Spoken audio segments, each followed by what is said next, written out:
So Jim Lay, where do you see the impacts falling? And I mean, we don't have the exact numbers yet, apparently, particularly with county government, but where do you see things falling, and what kind of steps are you going to have to take? The governor's budget proposal is just a proposal. The legislature ultimately makes the budget, but we do see trends, and frankly, some of it I don't disagree with. For example, cuts in juvenile justice detention. There's an inefficient system that's run by the bureaucracy that frankly was going to cost us $1 million more a year the way it was going.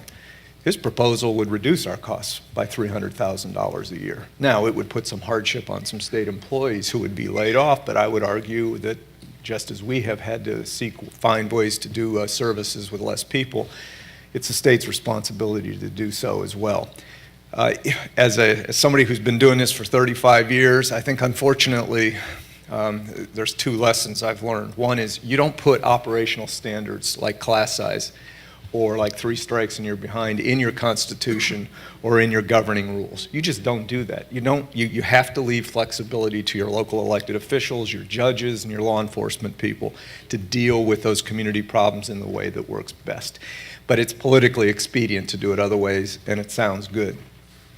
Secondly, for the most part, we as Americans seem to be, the only way we are able to deal with things is we got to drive cars into the ditch before we'll take the necessary time to figure out how to keep it from happening the next time. And so, in a bizarre sort of way, and this is what's fascinating to me, I'm watching the car go in the ditch, and I know that once it gets in there, we'll figure out a way to do some of the things we need to do.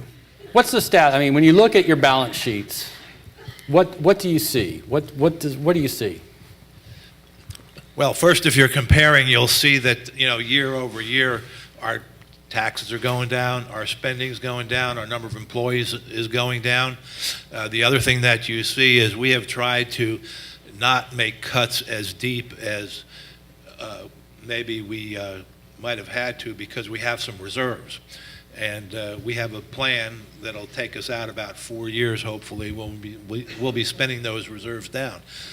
Once they're gone, though, then we can't replace them. So either the economy has to bounce back and augment our revenue stream, or we're going to have to make even more and even more drastic cuts up in the range of $13 to $20 million additional, in addition to the $14 million or so that we're looking to lose year over year from this year to next year. Right, and I think both counties, both school districts have had some reserves. I don't think Manatee's is not much. That's the technical term that the superintendent's using there. But yeah, I mean, the reserves have been a huge source of income and kind of preserved, jobs and programs. So. Yeah. No business should run without having a rainy day fund. Yeah. We have 2 different types of rainy day funds, just as Manatee does. One for when that storm hits our shores, just as insurance companies should but don't in the state of Florida. Wait until that disaster hits your home. And the other is to try and deal with the business cycle and the flow and flux of revenue as it comes in. So in that sense, the 2 counties have planned very similarly, and that's what's helped us get through this.